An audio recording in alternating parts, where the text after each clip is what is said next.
ناظرین، آپ دیکھ رہے ہیں صفا آن لائن کا خصوصی پروگرام مذاکرہ، اور آج ہمارے ساتھ گفتگو کے لیے موجود ہیں مولانا علاء الدین ندوی صاحب، جو مشہور عالم دین ہیں اور بہت سی اہم کتابوں کے مصنف ہیں۔ سب سے پہلے ہم مولانا کا آج کے پروگرام میں خیر مقدم کرتے ہیں۔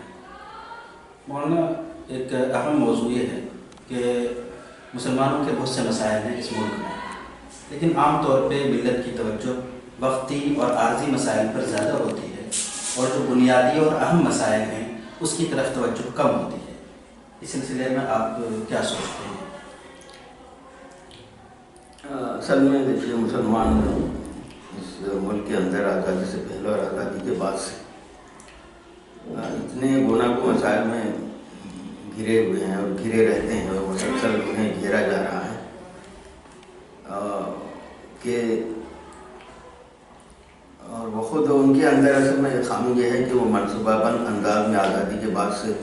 منصوبہ بند انداز میں زندگی گزارنے کا انہوں نے کوئی مضبوط پالیسی نہیں بنائی۔ وہ آپ دیکھیے، 57 سے چلے ہم تو کتنی قربانیاں دی مسلمانوں نے۔ اس کے بعد انگریز کا دور آیا، 47 سے پہلے آزادی کی لڑائی ابھی لڑی جا رہی ہے، اور ملک جو ہے باقاعدہ 47 میں آزاد نہیں ہوا۔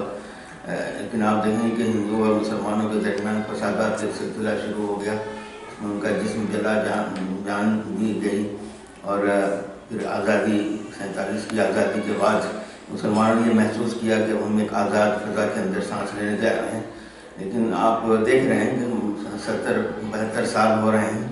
ان کو مسلسل اوپر سے نیچے کی طرف گھسیٹ کے جو ہے اس وقت جو ہے سڑک میں لا کے کھڑا کر دیا گیا ہے، وہ دھول چاٹنے میں مجبور ہو گئے۔ اب ادھر جو 14 کے بعد سے جو حکومت آئی ہے، اس نے تو اس وقت تھوڑے ہی دنوں میں ایسے حالات پیدا کر دیے ہیں کہ مسلمان بھی محسوس کر رہا ہے کہ اس کی جان مال بھی محفوظ نہیں ہے، اور اس کی تہذیب اور اس کا دین تک محفوظ نہیں ہے۔ ان حالات میں ایک تو مسلمانوں نے خود منصوبہ بندی سے کام نہیں لیا شروع سے، اور دوسری بات یہ ہوئی کہ ان کے سامنے اتنے مسائل کھڑے کر دیے جاتے ہیں کہ وہ مسئلے ہی میں الجھ کر رہ جاتا ہے، اس لیے منصوبہ بند انداز جو ہے وہ اپنے کو آگے کی سمت نہیں لے جا پا رہا ہے۔ اگر ہم غور کرتے ہیں تو دوسرے ممالک میں اور بھی اقلیتیں ہیں، لیکن ان کے پاس منصوبہ ہوتا ہے، ان کے پاس پالیسی ہوتی ہے، اور وہ آگے بڑھتے ہیں۔ کیا ہمارے یہاں ایسا نہیں ہو سکتا کہ کچھ لوگ، کچھ ادارے اس طرح کے وقتی اور عارضی مسائل کے لیے کوشاں رہیں، کوشش کریں، اور باقی دوسرے لوگ جو مستقل مسائل ہیں، جس کی حیثیت جڑ کی ہے، اس کی طرف توجہ کریں؟ لیکن میرا خیال یہ ہے کہ کام کی تقسیم ہونی چاہیے، اور کام کی تقسیم اسی وقت ممکن ہے جب ملت کے چیدہ افراد، بڑے اداروں، بڑی جماعتوں، یہ چیدہ افراد مل کر بیٹھیں۔ اور پہلی بنیادی چیز تو یہ ہے کہ ہمارے چھوٹے ہوں یا بڑے ہوں، ہر ایک کو ایک دوسرے کے خلوص پر اعتماد کرنا پڑے گا۔ جب تک دوسرے کے کام اور دوسرے کے خلوص پر اعتماد نہیں کریں گے، اس وقت تک مل بیٹھنے کا بھی موقع نہیں مل سکتا۔ مل بیٹھنے کے بعد ہونا یہ چاہیے کہ کاموں کی تقسیم ہو۔ مثلا کہ ایک جماعت جو ہے جو دینی کام کر رہی ہے، وہ دینی کام میں لگی رہے، اور اب اس وقت دیکھیے آپ تو واحد جماعت اس وقت مسلمانوں کی نگاہ میں پورے ملکی سطح پر جو ہے مسلم پرسنل لا ہے، تو وہ یہ کام کر سکتی ہے کہ امت کی چیدہ افراد کو اور جماعتوں اور اداروں کی چیدہ افراد کو جمع کر کے جو ضروری اور ٹھوس کام ہمیں کرنے،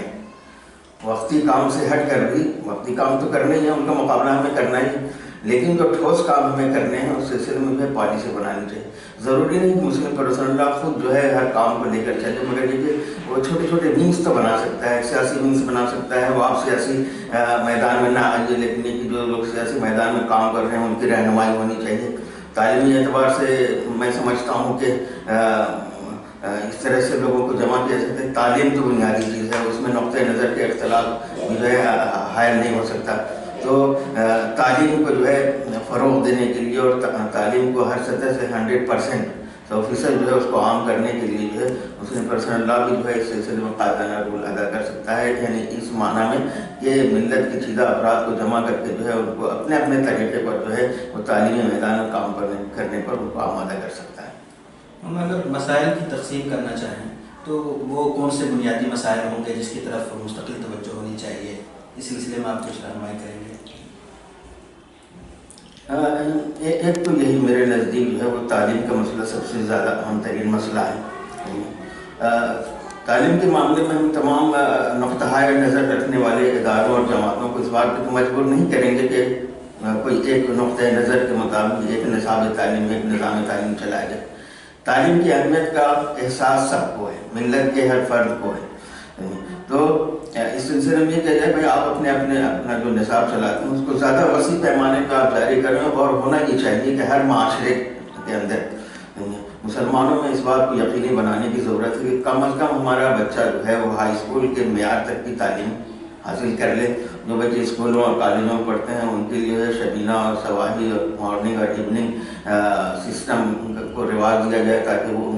اس پارٹ ٹائم میں کو دینی تعلیم دی جائے، تاکہ ہمارے بچے جو ہے دینی معلومات سے، خدا اور رسول کی معرفت سے جو ہے محروم نہ رہیں۔